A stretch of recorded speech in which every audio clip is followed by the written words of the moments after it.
Picture this: a world where the ground trembles beneath the weight of creatures so massive they make modern elephants look like small pets.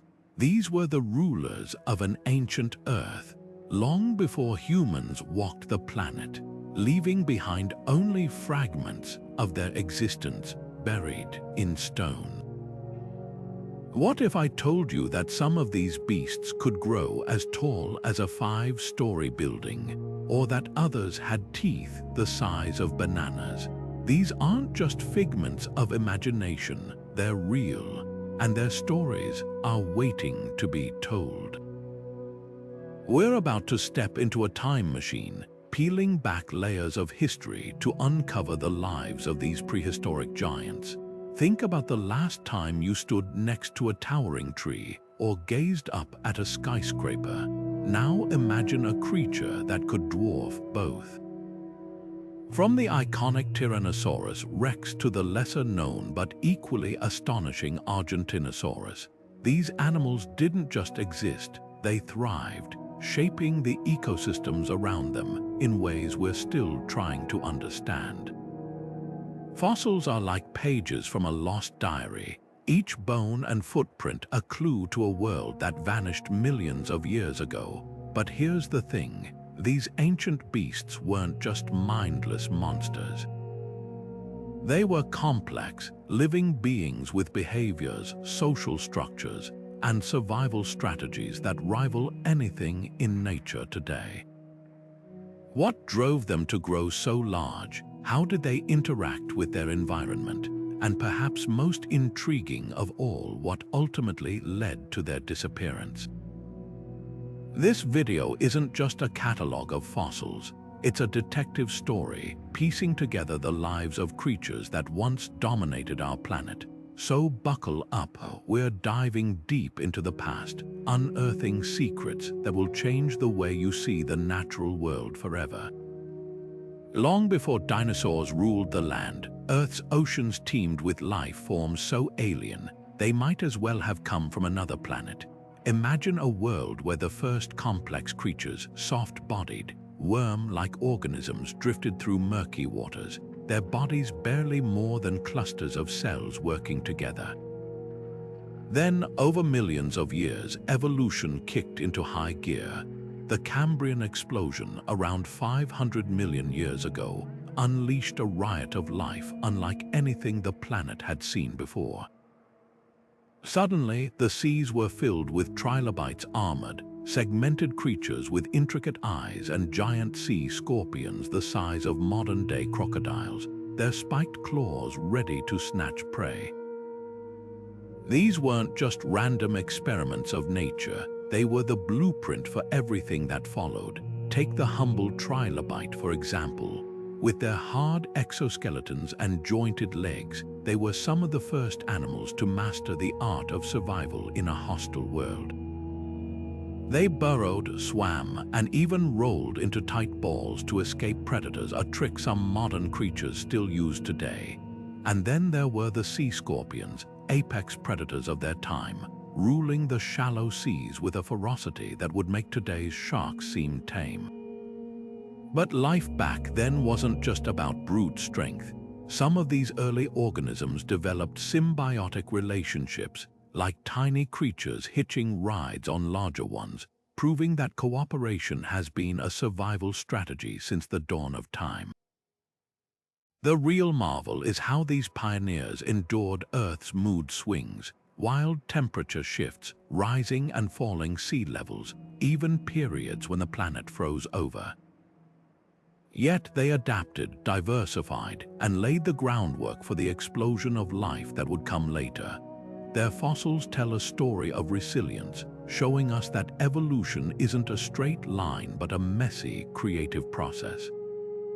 Without these ancient trailblazers, the dinosaurs might never have had their turn in the spotlight. So the next time you look at a crab scuttling along the shore or a beetle scurrying across the ground, remember, their ancestors were here first, carving out a path through an ever-changing world. 230 million years ago, the world looked nothing like it does today. Picture a landscape where the continents were still fused together in a single supercontinent called Pangaea, with vast deserts stretching endlessly under a harsh sun. In this unforgiving environment, the very first dinosaurs emerged not as the towering icons we know now, but as small, nimble creatures no bigger than a turkey.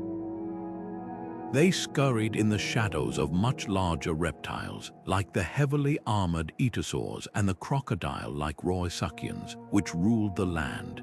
But these early dinosaurs had something special, a set of evolutionary advantages that would eventually let them conquer the planet. Their legs were positioned directly beneath their bodies, giving them an efficient, upright stance perfect for running. Some had lightweight bones and sharp claws for catching prey, while others developed specialized teeth for grinding tough plants. Over millions of years, these adaptations allowed them to exploit niches that other reptiles couldn't.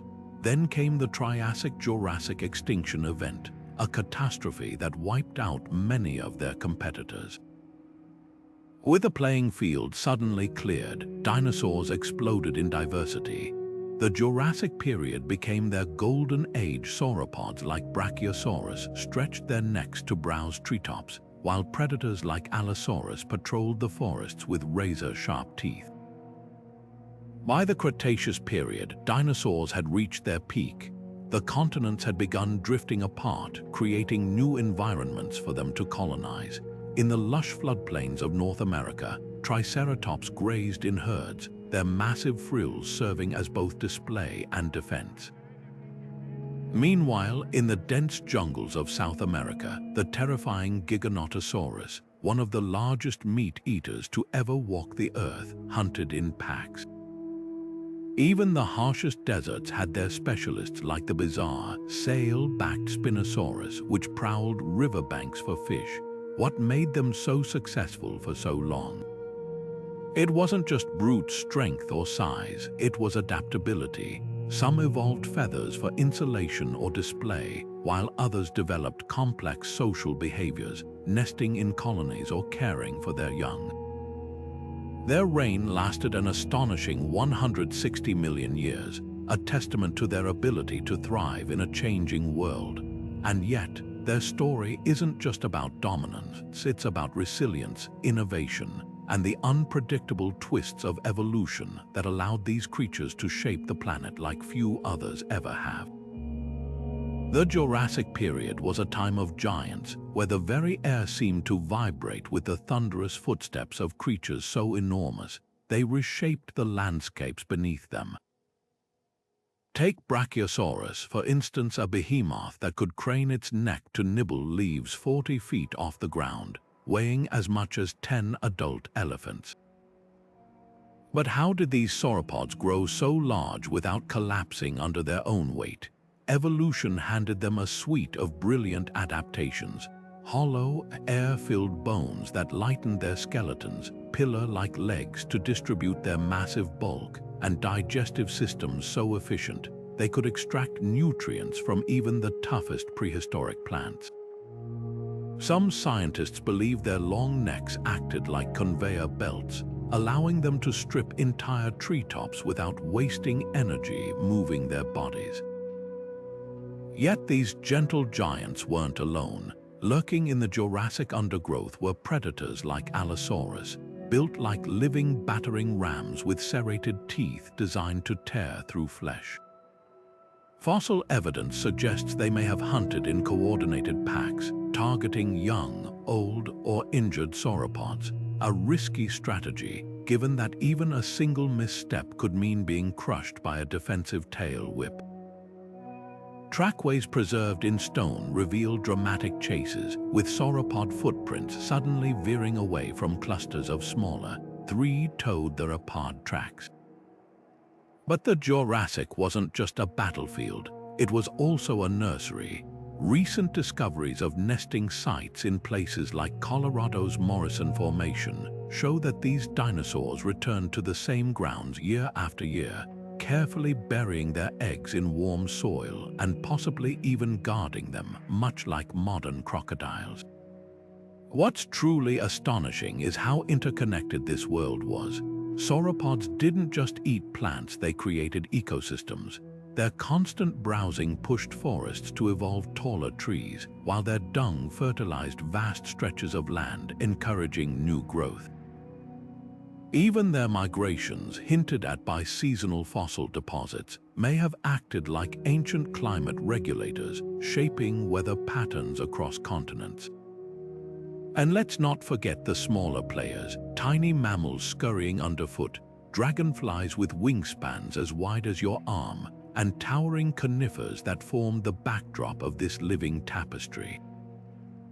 The Jurassic wasn't just the age of dinosaurs, it was a symphony of life, each species playing a part in a balance that endured for millions of years. Yet even these titans were bound by the rules of nature, their fate a reminder that no empire, no matter how vast, lasts forever.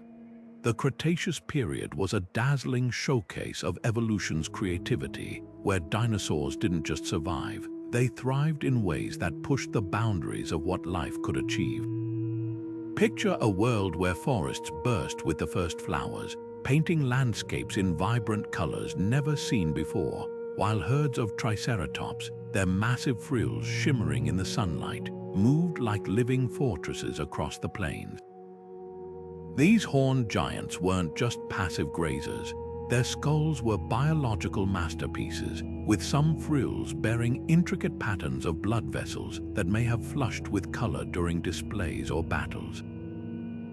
And when threatened, they could form defensive circles, their 3-foot-long horns pointing outward like a wall of spears, a tactic that might have even given the mighty Tyrannosaurus Rex pause.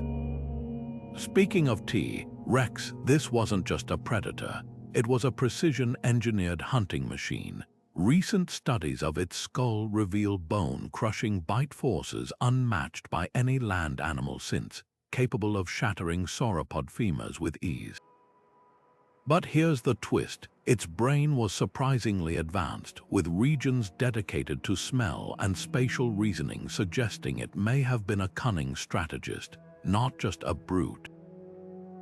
Fossilized trackways hint that younger rexes might have hunted in family groups, their slender, fast-moving bodies contrasting with the bulkier adults, creating a multi-generational hunting dynamic unseen in modern reptiles.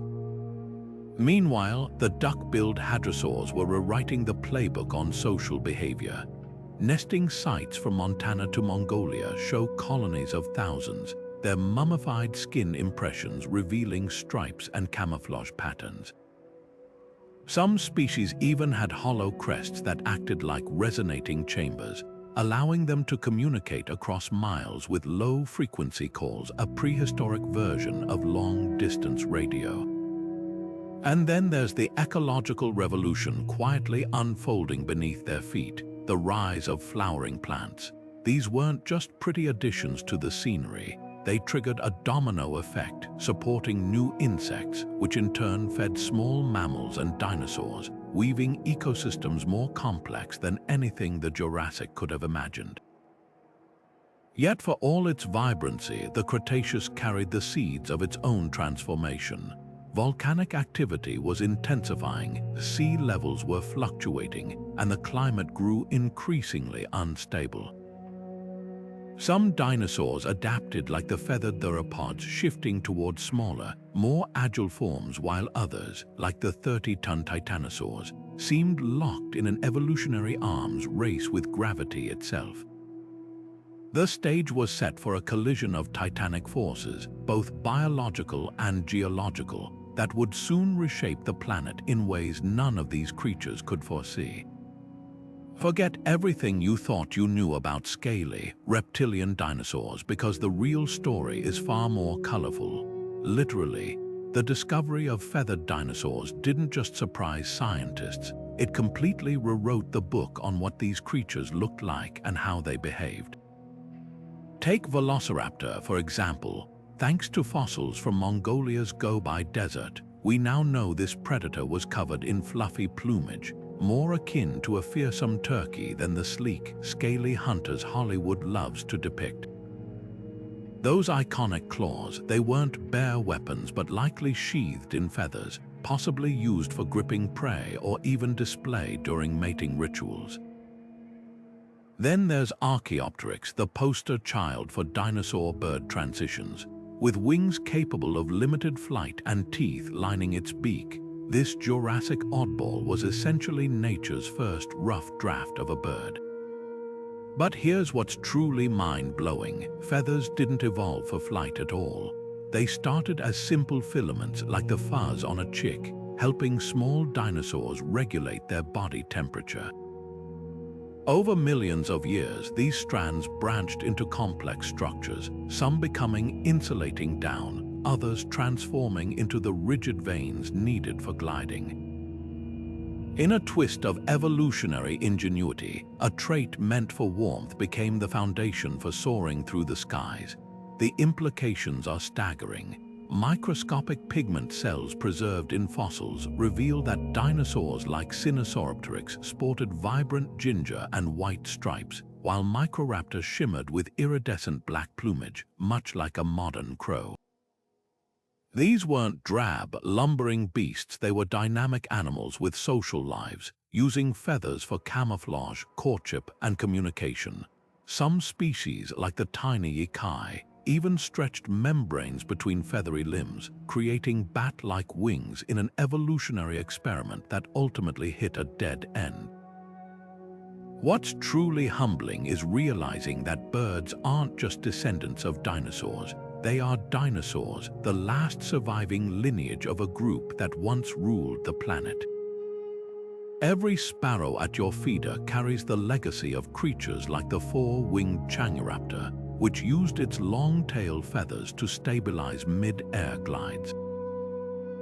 This feathered revolution forces us to rethink not just the past but the present. Look closely at a chicken's foot, and you'll see scales that are actually modified feathers, a living snapshot of evolution's tinkering.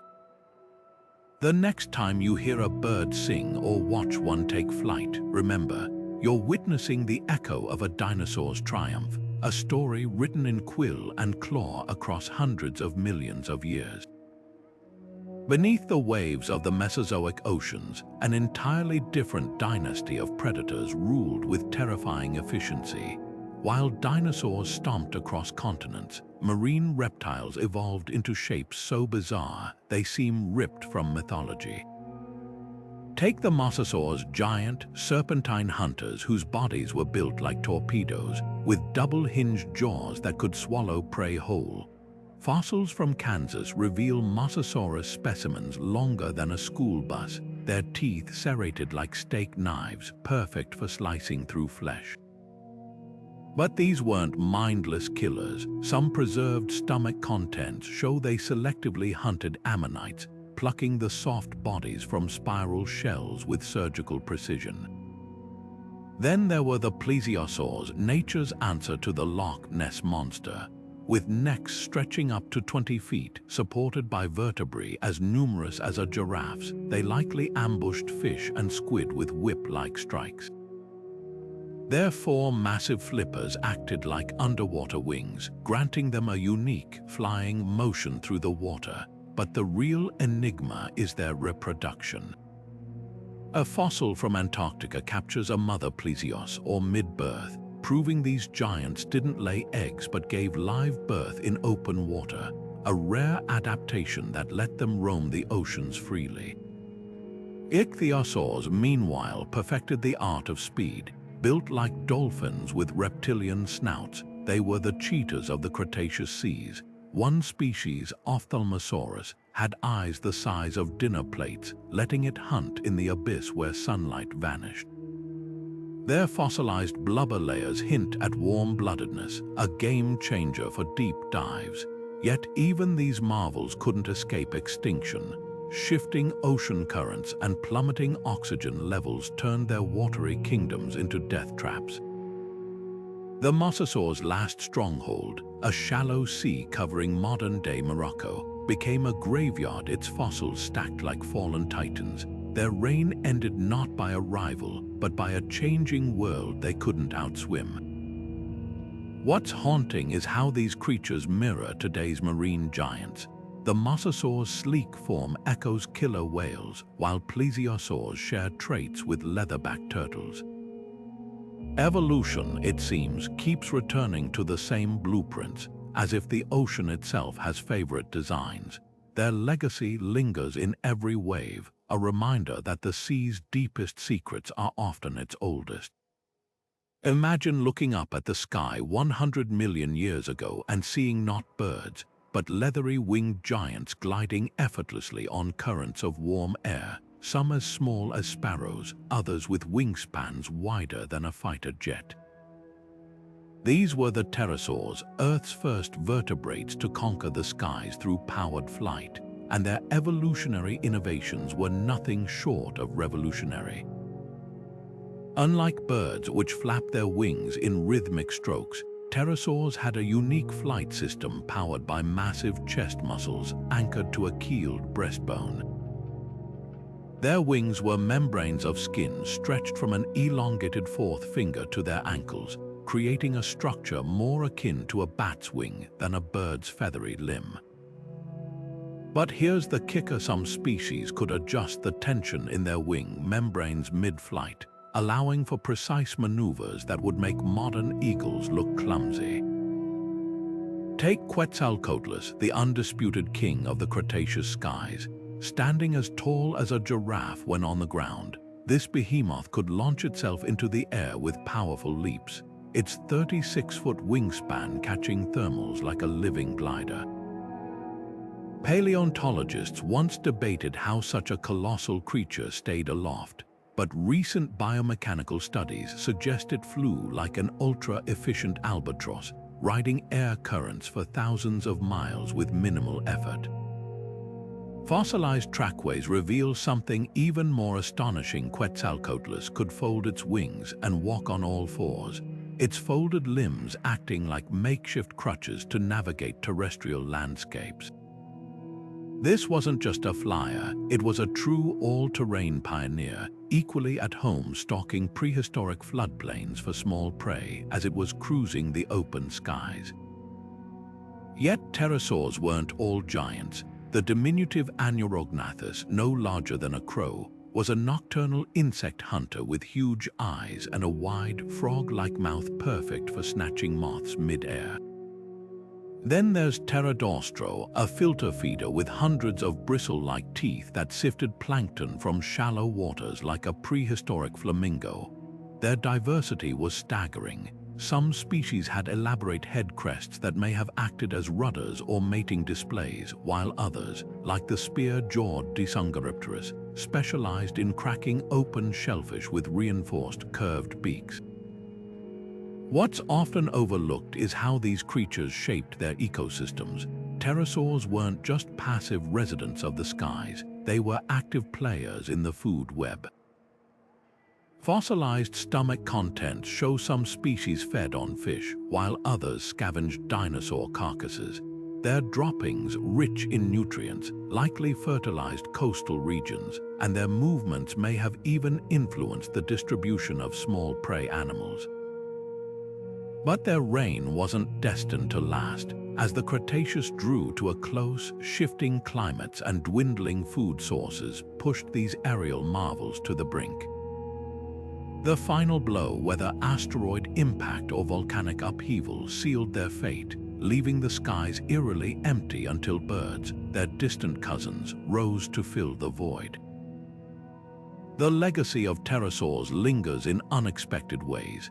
Next time you watch a bat skim the twilight or see a pelican dive for fish, remember, their aerial feats trace back to those ancient pioneers who first taught vertebrates how to defy gravity.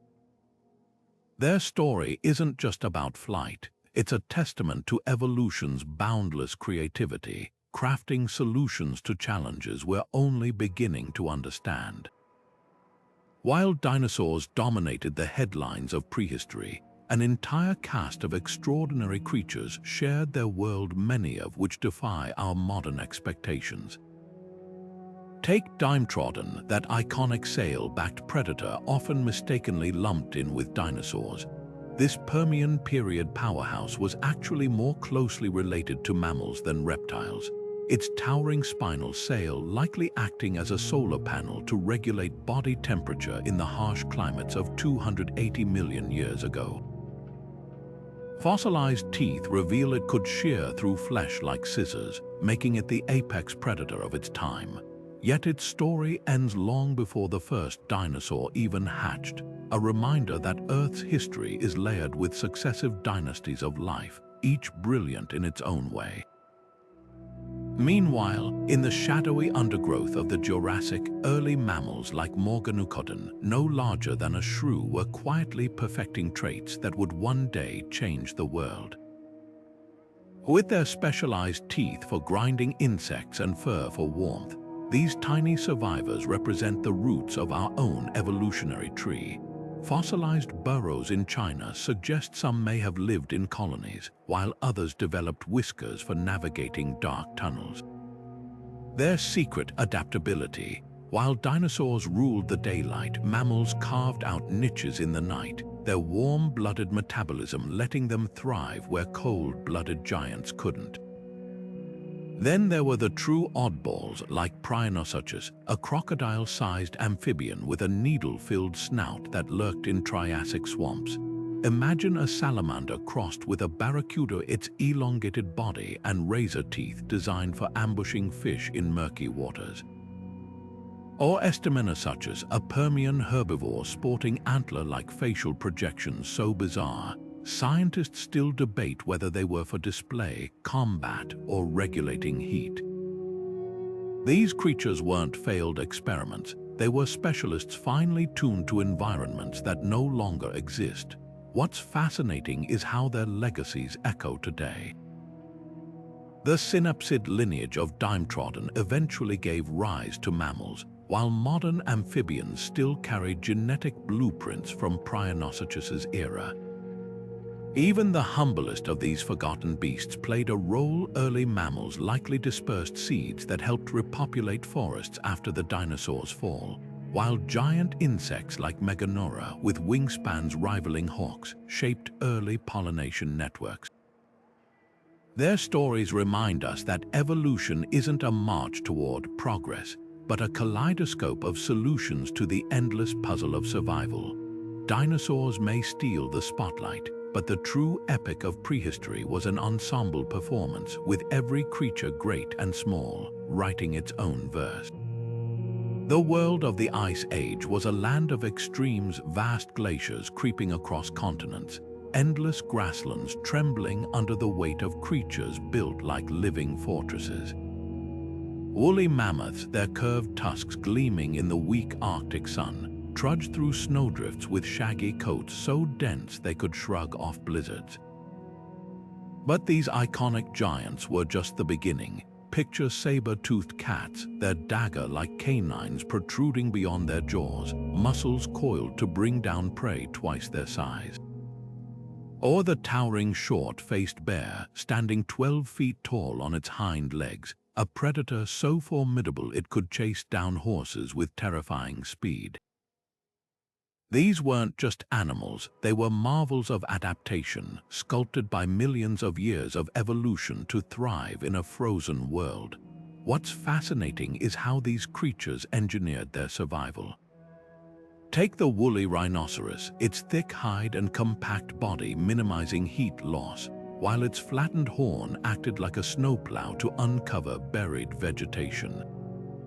Ground sloths the size of elephants used their massive claws to strip bark from ancient trees, their slow metabolisms allowing them to survive on sparse, tough foliage. Even the predators had specialized tools. Dire wolves with bone-crushing jaws hunted in coordinated packs, while cave lions, larger than their modern African cousins, likely ambushed bison in narrow glacial valleys. But the real game-changer was the arrival of humans. Cave paintings from Lascaux to Altamira capture these creatures in stunning detail, their forms etched in ochre and charcoal by artists who shared the landscape with them. Some depictions show spears piercing mammoth flanks, hinting at early hunting strategies. Others, like the haunting image of a woolly rhinoceros from France's Chauvet Cave, suggest reverence or fear, an emotional connection between hunter and hunted. Archaeologists have uncovered spear points lodged in mastodon ribs and traps designed to funnel herds into kill zones, evidence of a relationship that was both intimate and deadly. The mystery of their disappearance still sparks debate. As glaciers retreated and forests replaced grasslands, some species simply couldn't adapt fast enough. But human expansion added pressure over hunting, habitat disruption, or even the spread of new diseases may have tipped the scales. In places like Rangel Island, isolated mammoths clung on until just 4,000 years ago, their dwarfed bodies a ghostly echo of their mainland ancestors. Their legacy lingers in the DNA of modern elephants and the frozen tundra, where preserved carcasses still emerge from melting permafrost, offering snapshots of a world lost to time. What if we could hear the thunder of mammoth herds again, or glimpse a saber-tooth stalking through the mist? These creatures remind us that extinction isn't just an ancient tragedy, it's a process we're still grappling with today. The Ice Age megafauna didn't fade quietly. They left behind clues, challenges, and a question that haunts us. In a world reshaped by human hands, what giants might we unknowingly lose next?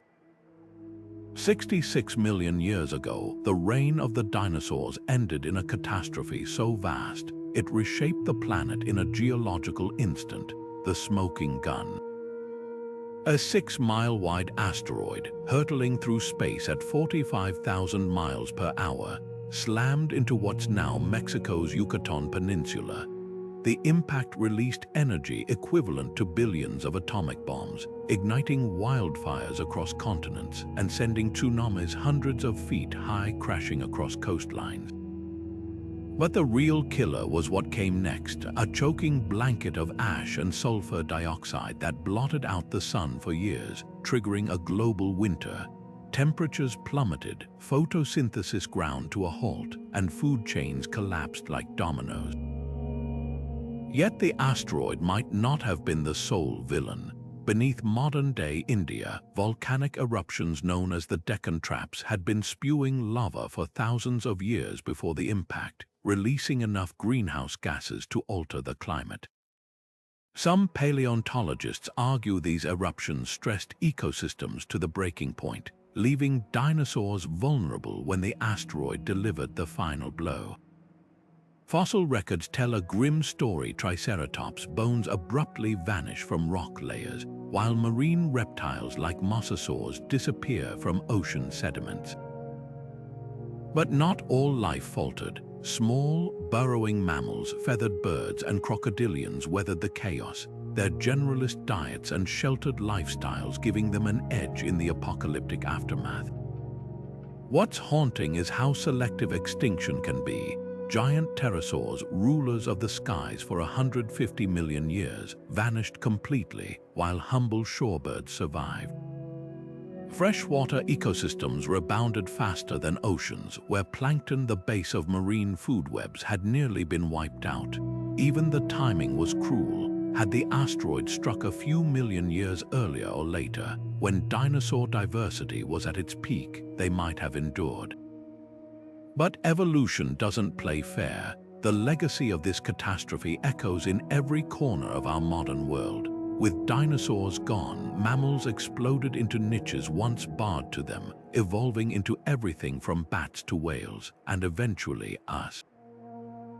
It's a humbling reminder that life's most transformative moments often spring from devastation, rewriting the rules in ways no creature could predict. The dinosaurs didn't fail. The universe simply changed the game. Unearthing the secrets of prehistoric life begins with a single clue, a tooth fragment, a fossilized footprint, or perhaps a bone peeking out from ancient rock. These remnants are time capsules, but they don't reveal their stories easily. Fossilization is a rare lottery win against time. For every million organisms that die, maybe one avoids being scavenged, scattered, or decomposed, slowly turning to stone as minerals seep into its cells. The Hell Creek Formation, a paleontological gold mine stretching across Montana and the Dakotas, is a perfect example. Its layered rocks preserve entire ecosystems from the late Cretaceous, where a T. Rex tooth might lie just feet away from the crushed shell of a turtle that shared its world. But finding fossils is just the first step. Picture a team of paleontologists crouched under the scorching sun, painstakingly brushing away sediment grain by grain. A single skeleton can take weeks, sometimes years, to extract intact. Every bone's position is mapped with laser precision, because even the angle of a rib or the curve of a tail can reveal how an animal moved or died. Then there's the Morrison Formation, a Jurassic graveyard where sauropod bones often surface in tangled heaps, hinting at ancient flood events that buried herds en masse. These sites aren't random, they're snapshots of catastrophe, moments when mudslides or droughts suddenly froze time. Modern technology has revolutionized what we can learn from these stones. CT scanners peer inside fossilized skulls, revealing brain cavities and sinuses without cracking them open. 3D modeling reconstructs shattered bones digitally, letting scientists virtually reassemble a stegosaurus spine or animate the flight stroke of a pterosaur. Chemical analysis goes even deeper. Isotopes in teeth enamel can trace migration routes, while preserved proteins in rare soft tissue fossils hint at evolutionary relationships. Yet for all our tools, some mysteries remain locked in the rock. A single feather impression might tell us a dinosaur had plumage, but not whether it used it for display or insulation. Trackways show herd behavior, but not the sounds or social bonds behind it. That's the thrill of paleontology. Each discovery answers one question and unlocks 10 more. Every fossil is a conversation starter, a fragment of a world we'll never see but can't stop trying to understand. The next time you hold a pebble, remember, it might just be a page from Earth's greatest untold story. Hollywood would have you believe dinosaurs were lumbering, pea-brained monsters destined for extinction. But the truth is far more fascinating. Take the myth of sluggish, cold-blooded reptiles dragging their tails through swamps. Modern paleontology paints a radically different picture. Many dinosaurs were likely warm-blooded, with metabolisms allowing some to run at speeds over 30 miles per hour.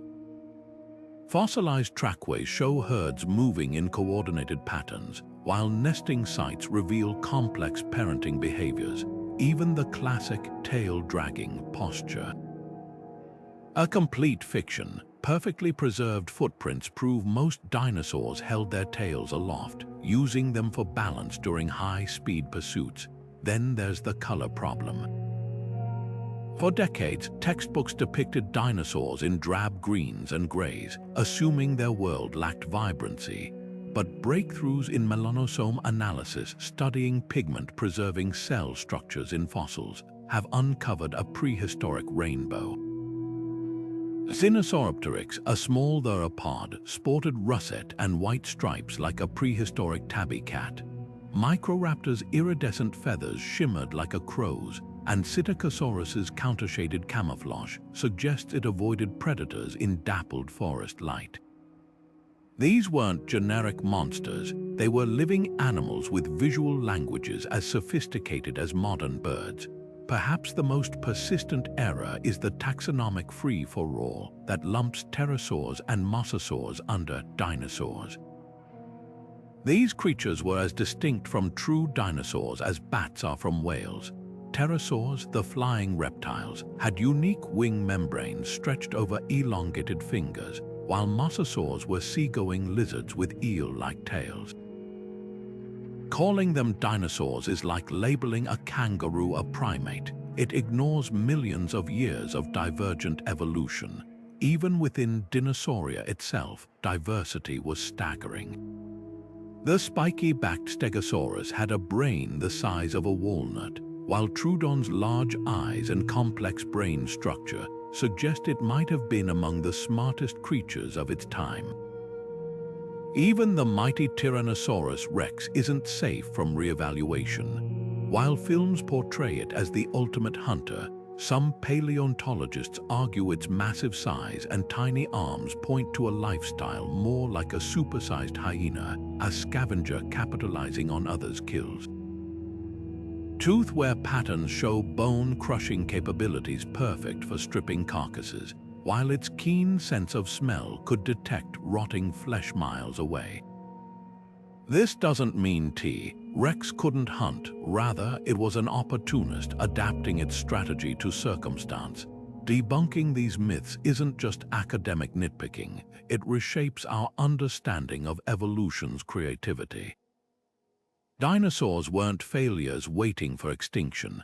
They were dynamic, adaptable, and often strikingly beautiful creatures that ruled the planet for over 160 million years. Every corrected misconception peels back another layer of their lost world, revealing not primitive beasts, but pioneers of biological innovation whose legacy still walks among us, in the songbirds outside your window, the chickens on your plate, and the crocodiles lurking in today's rivers. The real story isn't in the stereotypes, it's in the details we're still uncovering, one fossil at a time. The world of prehistoric predators was a brutal, beautiful arms race, where every hunt was a high-stakes game of adaptation and counter-adaptation. Take Tyrannosaurus Rex, the ultimate powerhouse. Unlike modern predators that rely on stamina, this Cretaceous king was built for explosive ambushes. Its bone-crushing bite, generating forces over 12,000 pounds per square inch, could splinter the ribs of a triceratops in a single snap. But here's the twist, Rex's eyes faced forward like a wolf's, granting it rare depth perception in a world where most dinosaurs had sideways-facing vision. That meant it could judge distances with terrifying accuracy, turning its massive head into a precision-guided weapon. Fossilized hadrosaur bones tell the tale. Some show healed bite marks, proving these prey animals survived initial attacks, only to face the relentless pressure of an apex predator that learned from every failed strike. Then there's Spinosaurus, the river monster of North Africa. With a sail taller than a human and crocodile-like jaws filled with conical teeth, this predator didn't chase prey, it ambushed them. Recent fossil evidence suggests it spent much of its life in water, using dense bones for buoyancy control like modern hippos. Its diet, mostly fish, but tooth marks on juvenile dinosaur bones hint it wasn't above snatching land animals at the water's edge. Unlike T-Rex's brute force, Spinosaurus was a specialist, its elongated snout perfect for snapping up slippery prey in murky rivers. Allosaurus, the Jurassic terror, played a different game altogether. Lighter and more agile than T-Rex, it likely used its serrated teeth like steak knives, slashing at sauropods to bleed them out rather than crushing bone. Some paleontologists believe they hunted in loose packs, their fossilized trackways showing multiple individuals moving in the same direction. A gruesome clue comes from a Stegosaurus plate with an Allosaurus tooth embedded in it, proof of violent clashes where even armored prey fought back. But predators didn't operate in a vacuum. Their prey fought back with evolutionary ingenuity. Ankylosaurs evolved clubbed tails that could shatter other pods' shin bone, while ceratopsians formed defensive circles, their horns creating a wall of spears. Even speed became a weapon. Ornithomimids, the ostrich dinosaurs, could sprint at 40 miles per hour, outpacing all but the fastest hunters. The real lesson isn't just about who ate whom, it's about how these ancient duels sculpted life itself. Every horn, every camouflaged scale, every burst of speed was a response to millions of years of predatory pressure. These weren't mindless killing machines. They were chess players in an evolutionary game where every move meant survival or extinction. And in that game, the stakes were written in blood and bone. Imagine a world where the trees tremble not from wind, but from the relentless chewing of jaws powerful enough to grind boulders into dust. The herbivorous dinosaurs weren't just passive meals on legs. They were ecological architects whose very survival strategies reshaped the landscapes around them. Take Stegosaurus, that Jurassic icon with its rows of bony plates. While these structures might look like armor, they were more likely nature's first solar panels, thin, blood vessel-rich surfaces that helped regulate body temperature. But that spiked tail, that was pure weaponry. Fossilized Allosaurus vertebrae have been found with puncture wounds matching Stegosaurus tail spikes, proving these plant eaters could turn the tables on their attackers with one well-aimed swing. Then there's Ankylosaurus, the walking tank of the Cretaceous. Its entire body was encased in bony armor, with some plates fused so tightly they formed a natural exoskeleton.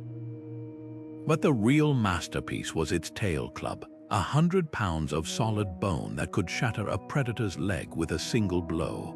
Biomechanical studies suggest these dinosaurs didn't just swing blindly. They likely targeted vulnerable joints, turning defense into a brutal counterattack. Some specimens even show healed fractures in their clubs, evidence of a lifetime spent battling theropods and living to graze another day. But size itself was the ultimate defense for sauropods like Brachiosaurus. Towering over the Jurassic canopy, adults were virtually untouchable. No predator could tackle a 60-ton behemoth. Their sheer bulk required constant feeding, with estimates suggesting some species consumed a ton of vegetation daily. Fossilized dung deposits reveal astonishing details. Some sauropods swallowed stones to help grind tough plants in their gizzards, while others specialized in particular fern species based on pollen grains preserved in their coprolites. The evolutionary arms race wasn't just between predator and prey, it extended to the plants themselves. Conifers developed thicker bark and higher branches to avoid being stripped bare, while early flowering plants evolved toxic compounds or rapid regrowth strategies. In places like Utah's Jurassic Morrison Formation, fossilized tree rings show periods of stunted growth followed by rapid recovery, likely reflecting cycles of intense herbivore pressure. Some plants even formed symbiotic relationships with insects, trading nectar for protection, a strategy still used by acacias today against modern grazers. Beyond their ecological impact, these herbivores displayed surprising social complexity. Trackways in Texas reveal sauropod herds moving in coordinated lines, possibly protecting juveniles in the center. Recent analysis of hadrosaur nesting sites suggests some species returned to the same grounds for generations, their communal rookeries resembling those of modern penguins. Even their teeth tell stories. Duck-billed dinosaurs evolved dental batteries with hundreds of constantly replacing teeth, allowing them to process fibrous plants no mammal could digest. What's often overlooked is how these gentle giants engineered their environments. Sauropod trails became natural waterways during rains, their footprints creating chains of ponds that supported smaller life. Fallen trees from their feeding opened clearings where new plants could flourish, increasing biodiversity. Their dung fertilized entire regions, spreading seeds across continents. Some paleobotanists argue the rise of flowering plants owes as much to dinosaur digestion as it does to pollination. The legacy of these herbivores lives on in unexpected ways. When you see elephants pushing over trees or bison shaping prairie ecosystems, you're witnessing echoes of a world where plant eaters didn't just survive, they dictated the rules of the game. Their story isn't one of vulnerability, but of resilience, innovation, and an invisible hand that still guides the balance of nature today. the idea of dinosaurs as solitary, lumbering beasts is as outdated as the notion that they dragged their tails, because the fossil record tells a radically different story.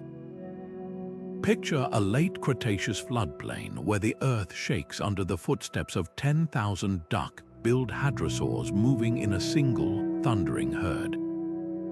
Bone beds from Montana to Mongolia preserve these mass gatherings where individuals of all ages, from hatchlings to elders, lie buried together, their bones tangled in a silent testament to social bonds.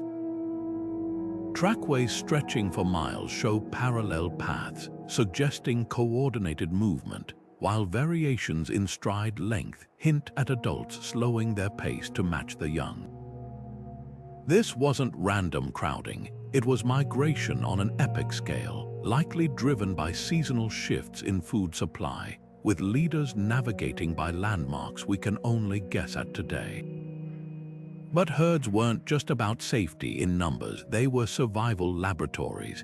Take the ceratopsians like Triceratops, whose fossilized clusters often show a striking pattern, juveniles shielded in the center, surrounded by adults with their massive frills and horns facing outward.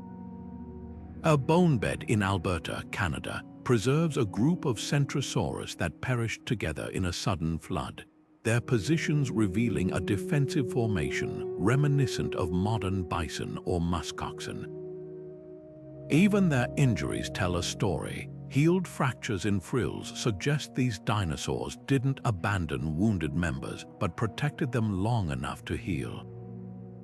Then there's the tantalizing evidence of cooperative hunters. The infamous Deinonychus, a raptor like theropod, is often depicted as a pack hunter, but the truth might be even more nuanced. Fossil sites in Utah show multiple individuals of different ages buried alongside a single herbivore carcass. Were they hunting together or scavenging opportunistically? The answer may lie in their anatomy. Their sickle claws were perfect for gripping, not killing, hinting at a strategy where some individuals restrained prey while others delivered fatal bites. Modern birds of prey, like Harris's hawks, use similar teamwork to take down larger game, suggesting this behavior could have deep roots. Perhaps the most heartwarming insights come from nesting grounds. The good mother lizard, Maiasaura, didn't just lay eggs and abandon them. Fossilized nests in Montana reveal carefully arranged vegetation to insulate clutches, while the bones of hatchlings show worn teeth, proving they stayed in the nest long enough to be fed. Nearby, larger footprints circle the nest like protective sentinels. Even more astonishing, some sites contain multiple nesting layers separated by thin sediment, indicating these dinosaurs returned to the same breeding sites year after year, much like sea turtles or albatrosses. Social behavior wasn't just a bonus, it was a survival superpower. Herds could spot predators earlier, share knowledge of food sources, and protect vulnerable members. Cooperative hunting allowed theropods to tackle prey far larger than themselves. Parental care ensured higher offspring survival rates in a world where only the resilient thrived. These weren't mindless reptiles, they were complex social beings whose strategies echo in the wolves, elephants, and birds of today. The next time you see a flock of geese flying in formation or a pride of lions hunting together, remember, their ancestors wrote the playbook millions of years ago. Forget the outdated image of dinosaurs as slow-witted, lumbering reptiles. Modern science reveals a far more intriguing picture of their cognitive abilities. Take Troodon, a small, bird-like theropod whose brain-to-body ratio rivaled that of modern primates. Endocast's fossilized impressions of brain cavities show enlarged optic lobes and well-developed cerebrums, suggesting sharp vision and advanced problem-solving skills. Some paleontologists speculate these predators may have hunted in coordinated packs, requiring communication and tactical planning far beyond simple instinct. Fossilized trackways in Alaska show multiple troodon moving in the same direction at varying speeds, a pattern eerily similar to modern wolves on the hunt. But intelligence wasn't limited to predators. The discovery of oviraptor fossils brooding nests of eggs overturned decades of assumptions these dinosaurs weren't egg thieves as originally thought, but devoted parents. Their nesting behavior implies memory, territoriality, and perhaps even mate recognition. In Mongolia's Gobi Desert, a fossilized Citipoti was found preserved over its nest, its arms outstretched in a protective pose identical to modern birds shielding chicks from rain or sun. This level of parental care demands a brain capable of complex social bonds and long-term planning. Measuring dinosaur smarts isn't just about brain size, it's about behavior etched in stone. Hadrosaurs left behind vast bone beds with individuals of all ages, suggesting multi-generational herds where knowledge transfer occurred. Some ceratopsians show healed injuries that would have required weeks of recovery, implying herd members protected the wounded. Even Stegosaurus, with its famously walnut-sized brain, may have surprised us. Recent scans reveal specialized neural structures for processing sensory input, possibly making it hyper-aware of its spiked tail's positioning during battles. The closest modern analogues come from birds and crocodilians. Parrots, with their tool use and problem-solving, hint at what coelurosaurian dinosaurs might have achieved. Meanwhile, crocodile mothers gently carrying hatchlings to water demonstrate that reptile intelligence isn't always about raw processing power. It's about specialized adaptations honed by evolution. Yet mysteries linger. Without vocal cords or facial expressions, how did dinosaurs communicate? Some species may have used crests for visual displays, like the hollow-headed Parasaurolophus, whose cranial tubes could have produced resonant calls.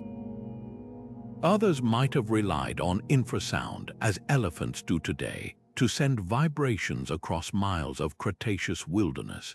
The truth is, dinosaur intelligence wasn't a monolith. It was as varied as their shapes and sizes, from the cunning raptors to the methodical giants whose survival depended less on speed and more on meticulous environmental awareness. What's clear is this: these creatures weren't just instinct-driven automatons. They navigated complex social structures, solved ecological challenges, and passed down survival strategies through generations. Their minds, though alien to us, were perfectly tuned to their world, a world where a moment's hesitation or a misjudged threat could mean the difference between life and extinction. The Mesozoic world wasn't the drab, monochrome landscape we once imagined. It was a living canvas, bursting with colors as vibrant as any modern rainforest. Thanks to microscopic melanosomes preserved in fossils, we can now reconstruct the hues of creatures extinct for millions of years. Take Microraptor, a crow-sized dinosaur with a shimmering black coat that scattered light like raven feathers, its iridescence possibly used to attract mates or intimidate rivals. Then there's Sinosauropteryx, a small theropod whose tail boasted striking russet and white stripes, a pattern perfect for blending into sun-dappled undergrowth or signaling to its kin. These weren't just accidents of pigmentation, they were survival tools woven into the fabric of daily life. But feathers did far more than decorate, they communicated. Imagine a Jurassic forest where oviraptors flashed brightly patterned crests during courtship dances, or a Cretaceous meadow where juvenile ornithomimids used speckled down to stay hidden from prowling raptors. Some species, like the chicken-sized Anchiornis, sported bold black and white wing patterns with splashes of red on its head, a palette that might have signaled status or health to potential mates. Even the humble fuzz-covering early tyrannosaurs like Yutyrannus could have been dappled with subtle bands or spots, breaking up their silhouettes in dense vegetation. The real surprise, many of these colors didn't evolve for flight.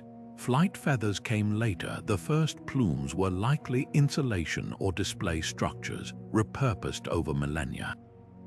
A dinosaur like Culandadromeus, covered in feathery filaments from head to tail, probably relied on them for warmth in chilly nights, while the quill-like feathers of Pterosaurus may have bristled as a warning to predators.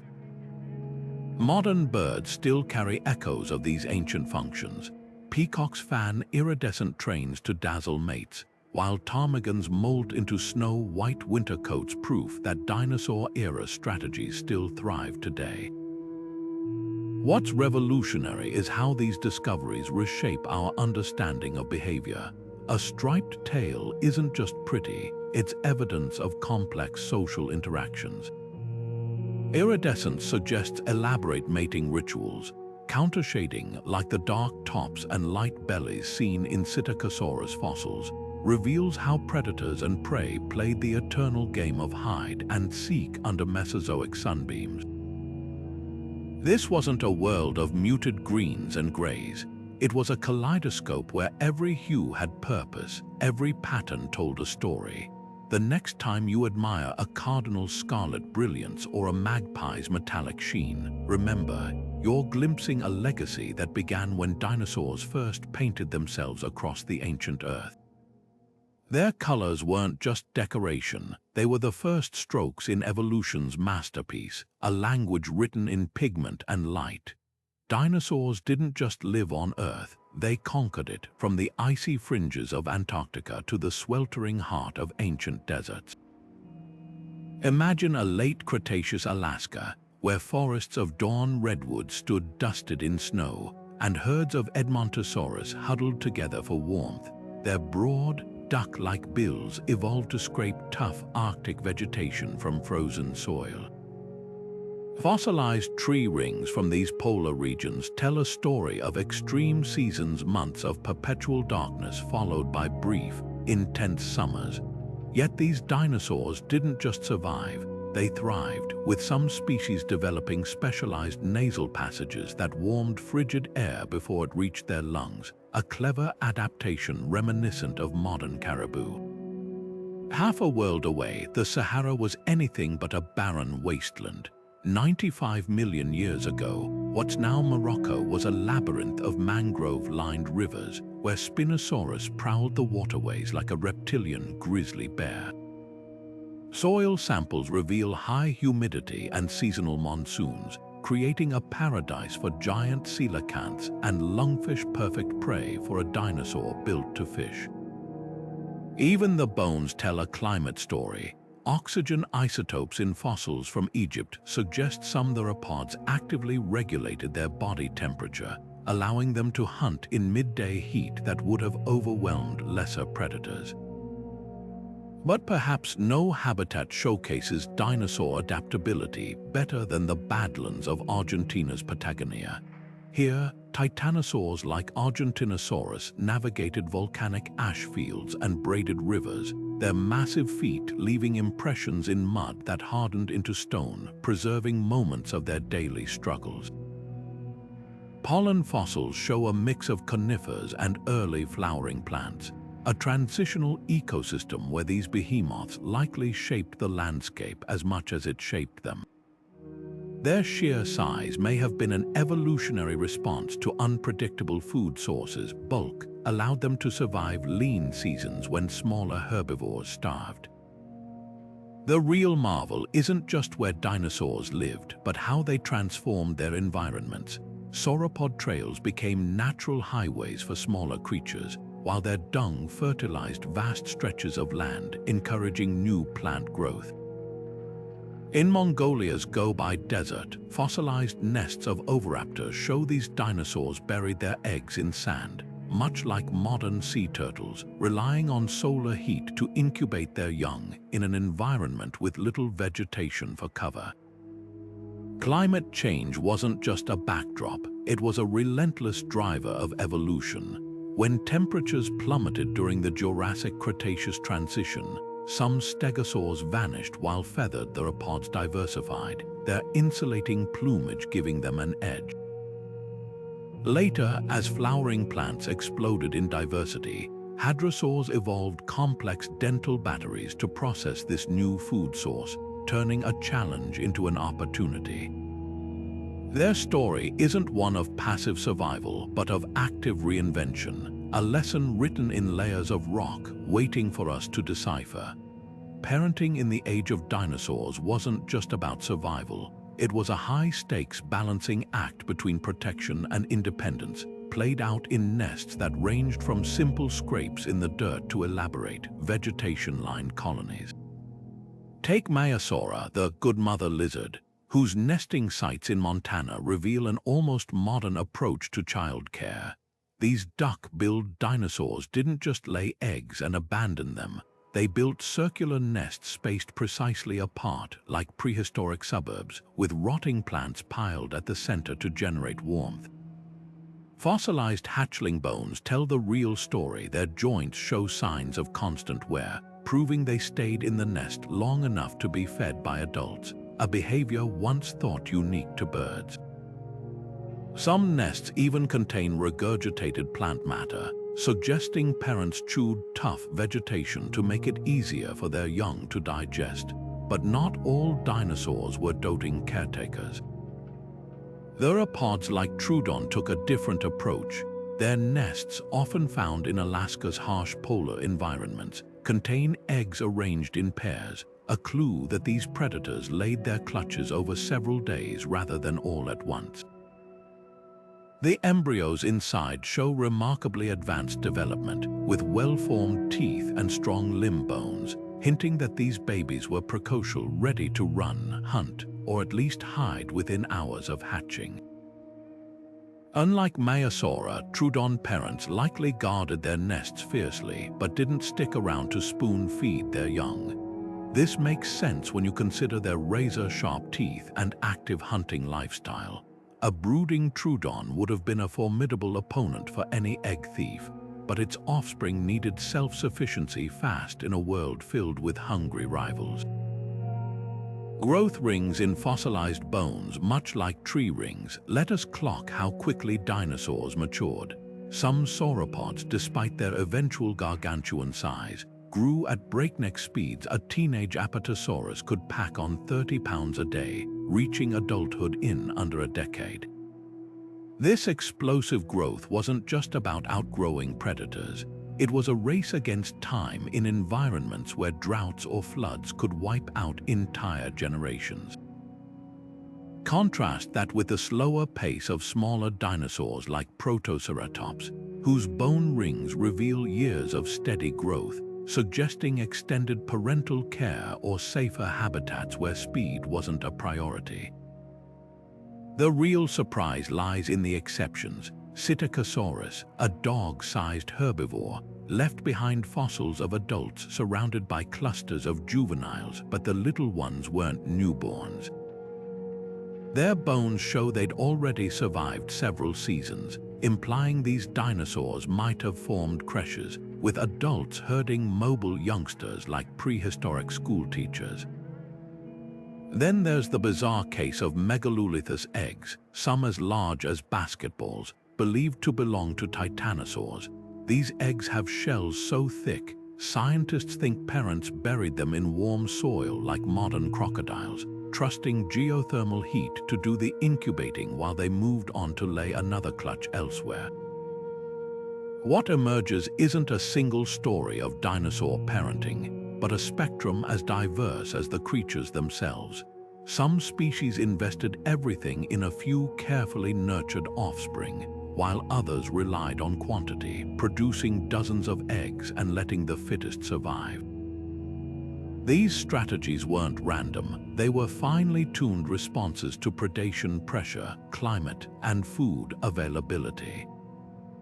The next time you see a bird meticulously feeding its chicks or a crocodile gently carrying hatchlings to water, remember, these rituals are ancient heirlooms passed down from ancestors who learned to thrive in a world where even the best parents couldn't guarantee safety, but could tilt the odds just enough. Consider the odds. For every one dinosaur that left behind a fossil, millions more vanished without a trace. their existence erased by time.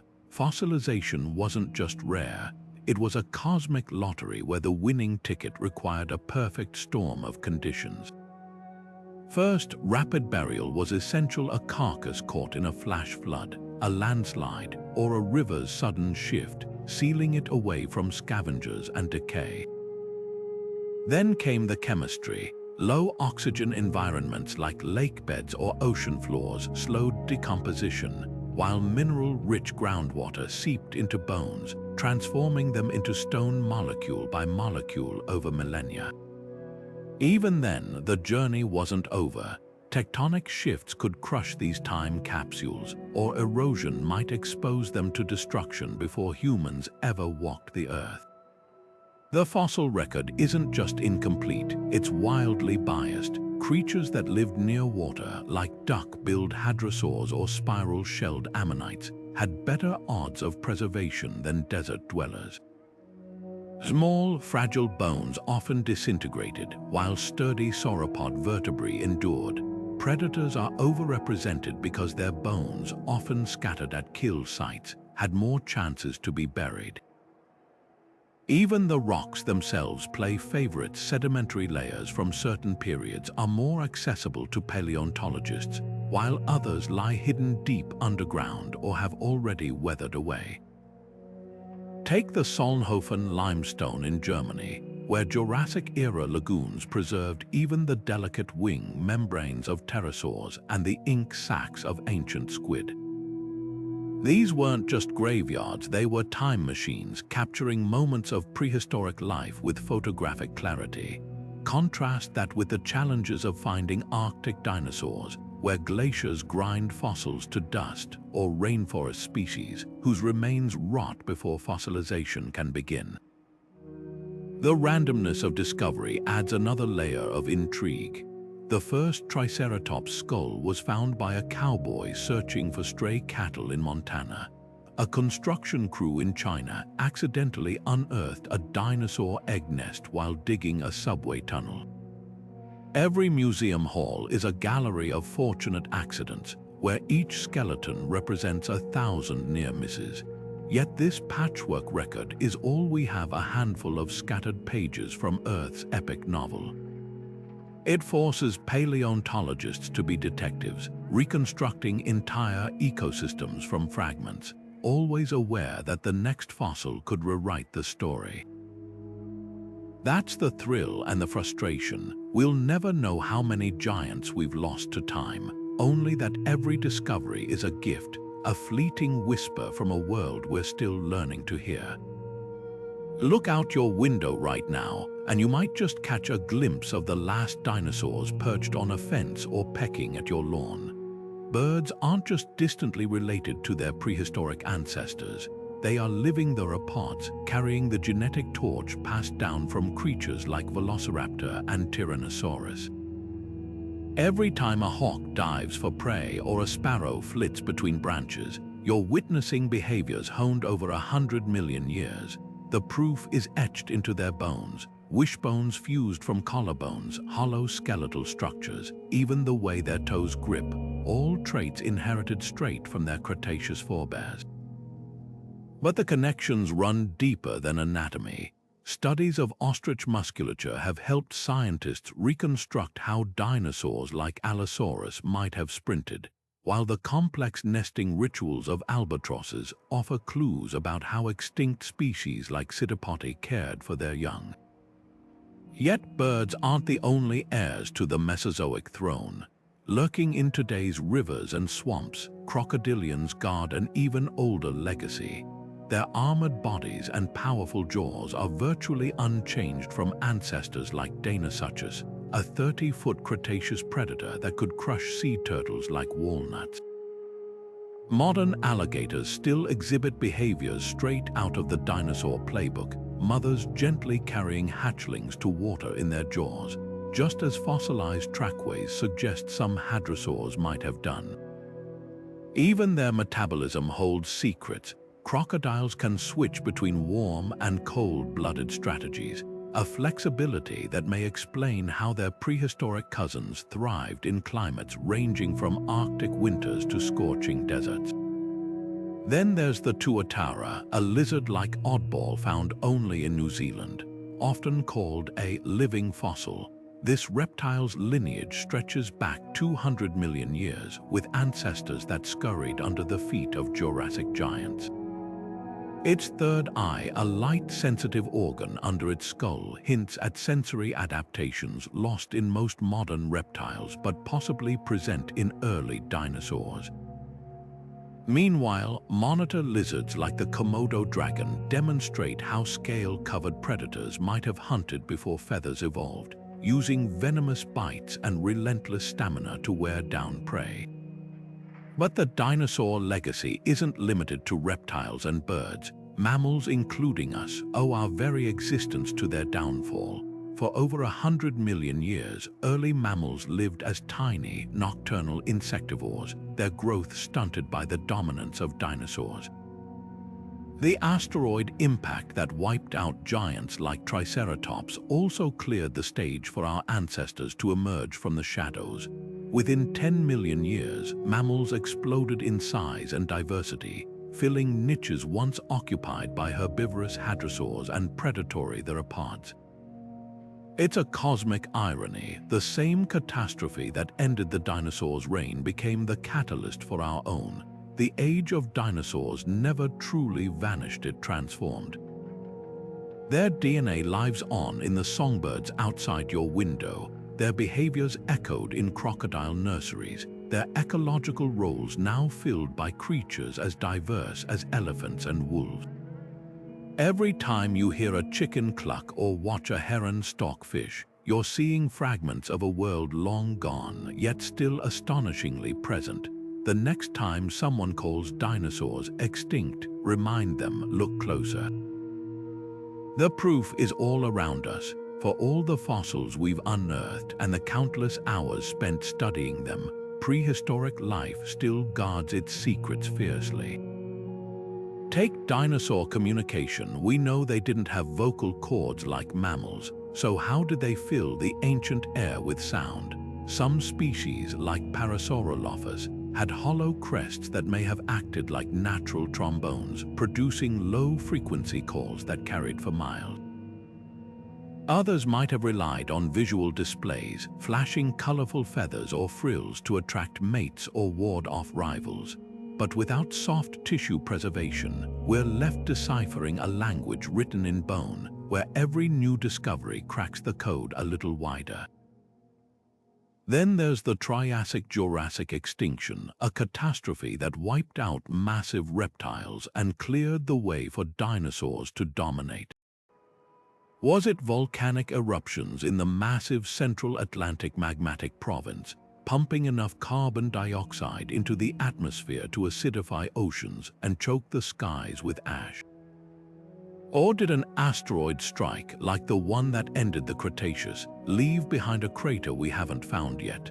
The clues are maddeningly sparse: a layer of mercury in ancient rock here, a sudden shift in fossil types there. But the answer could rewrite our understanding of how life rebounds from devastation. Even the basics of dinosaur biology remain hotly debated. The warm-blooded versus cold-blooded divide isn't just academic, it shapes how we envision their lives.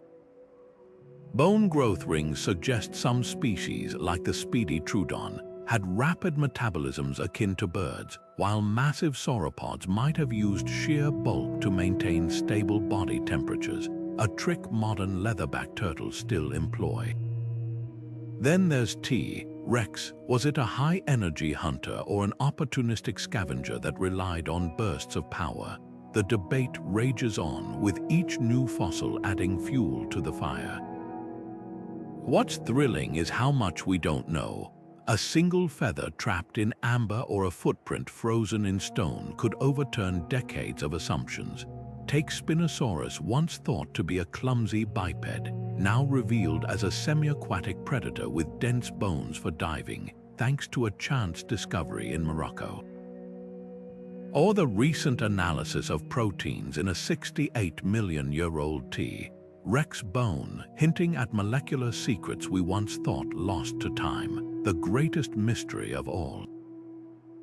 How much more lies buried, waiting for the right storm to erode a hillside, or the right explorer to brush away the dust?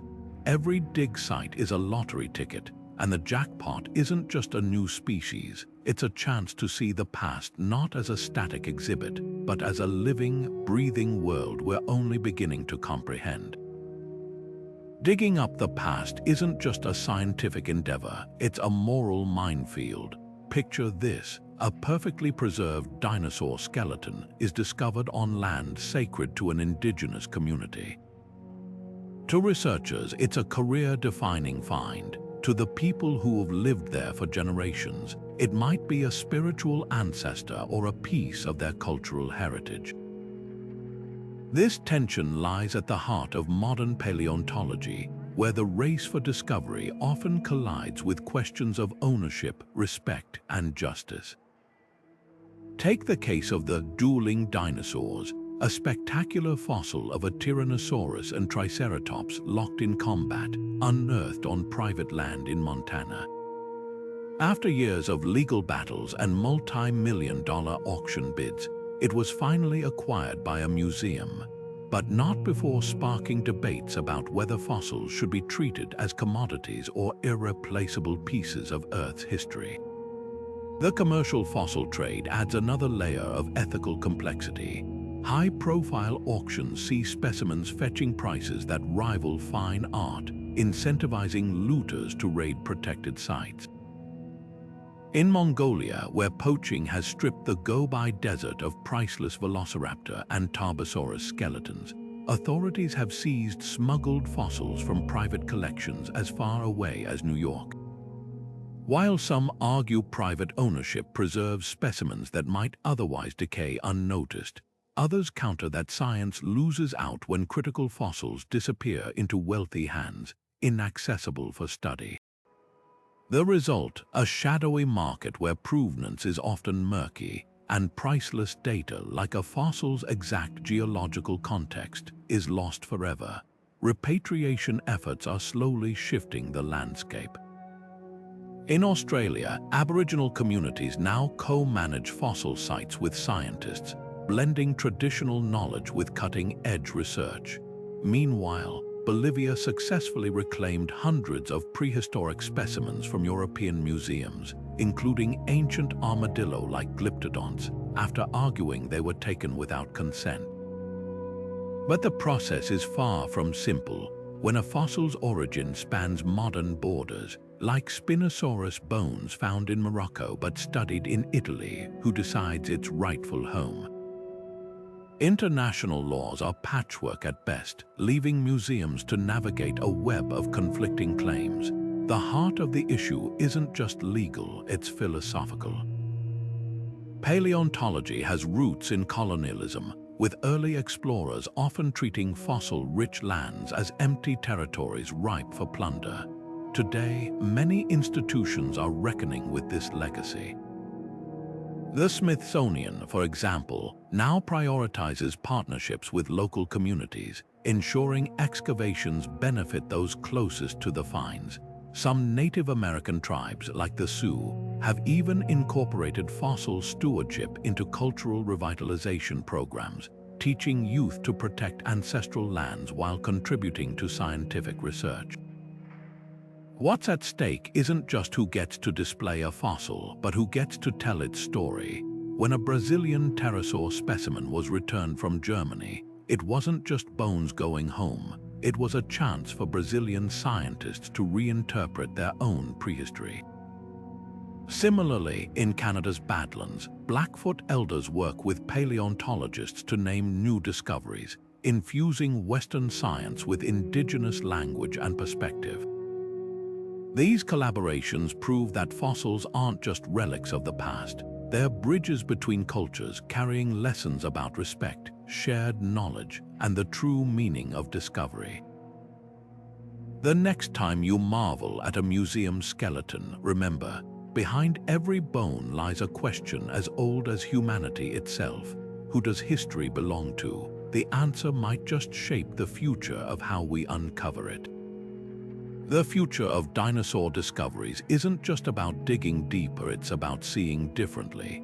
Imagine a paleontologist in a lab, not with a chisel and brush, but with a handheld scanner that instantly maps a fossil's internal structure in 3D. This isn't science fiction, it's happening right now. Advanced CT scanning can reveal hidden details in bones without damaging them, like the delicate air sacs in a pterosaur's wings or the growth rings in a juvenile T. Rex femur, even more groundbreaking. AI algorithms trained on thousands of fossil images can now spot patterns humans might miss, predicting where new dig sites should be explored or reconstructing fragmented skeletons with digital precision. A computer recently identified a new species of armored dinosaur by analyzing subtle variations in bone texture that took researchers decades to notice. But the next frontier isn't just technology, it's location. Antarctica, once dismissed as a frozen wasteland for fossil hunters, is thawing just enough to reveal its secrets. Expeditions there have uncovered everything from plesios or vertebrae to the remains of polar dinosaurs adapted to months of darkness. Then there's the underground. Caves and ancient river systems in places like Australia's outback are yielding fossils preserved in stunning detail, sheltered from erosion. And let's not forget the ocean floor. Remote-operated vehicles are now probing submerged Mesozoic landscapes, where sea levels once exposed vast coastal plains now drowned by time. The most exciting shift might be who's making these discoveries. Citizen science projects like Fossil Finder let anyone with a smartphone analyze satellite images for potential dig sites. A high school teacher in Alabama recently stumbled upon a hadrosaur tail in her backyard, while a farmer in Argentina uncovered a titanosaur femur while planting soybeans. Museums are crowdsourcing fossil preparation online, allowing volunteers to virtually clean and reassemble bones from their living rooms. This democratization of paleontology means the next paradigm-shifting find could come from anywhere or anyone. What's coming next could rewrite textbooks. Researchers are refining techniques to extract proteins and other organic molecules from fossils, offering clues about dinosaur metabolism or even coloration. Others are experimenting with virtual paleontology, using biomechanical simulations to test how fast a Velociraptor could run or how much force a Triceratops's neck could withstand in combat. And then there's the tantalizing dream of tracing evolutionary lineages through ancient DNA. Though no dino DNA has been recovered yet, labs are pushing the limits of what's possible with genetic material from much older Ice Age species. The golden age of dinosaur discovery isn't behind us, it's accelerating. Every tool we invent, every unexplored corner we probe, and every new pair of eyes we engage brings us closer to answering questions we haven't even thought to ask. The past isn't static, it's a puzzle with pieces still hidden, waiting for the right moment and the right mind to uncover them. From the first single-celled organisms drifting in ancient seas to the thunderous footsteps of Argentinosaurus shaking the earth, life has always been a story of resilience written in bone and stone.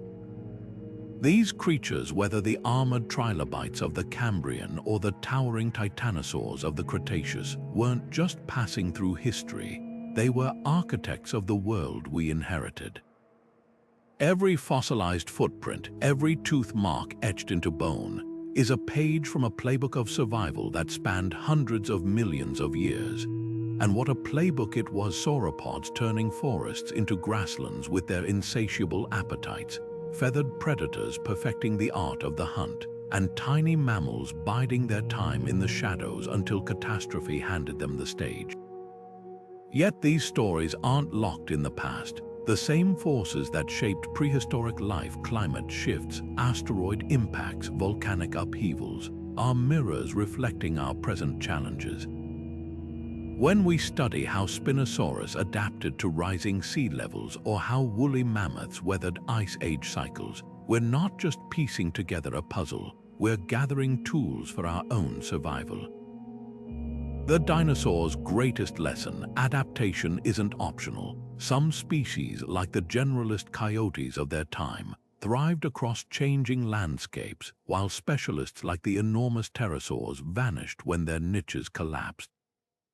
It's a reminder that biodiversity isn't a luxury, it's Earth's insurance policy. What's astonishing is how much we're still learning. A decade ago, no one imagined dinosaurs with iridescent feathers or polar giants that endured months of darkness. Today, technologies like synchrotron imaging are revealing pigments, proteins, and even behavioral clues hidden in fossils for millennia. Each discovery peels back another layer, showing us that these animals were far more complex, more vibrant, and more alive than the museum's skeletons suggest. They weren't monsters or mistakes, they were pioneers, testing the limits of what life could achieve. And their legacy, it's everywhere. Birds carry their DNA into our backyards, crocodiles patrol waterways with prehistoric precision, and the very rocks beneath our feet hold echoes of their world. But perhaps their greatest gift is perspective. In a universe where T-Rex ruled for 16 times longer than humans have existed, our own chapter is just beginning. The age of giants may be over, but their story isn't an ending, it's a compass, pointing us toward a future where we might tread more lightly, learn more deeply, and wonder more fiercely at the fragile, extraordinary web of life we've inherited. If this journey through deep time has sparked your curiosity, hit that like button, subscribe for more adventures into the unknown, and drop a comment below. What prehistoric creature fascinates you the most? Until next time, keep looking down. You never know what secrets the ground might whisper.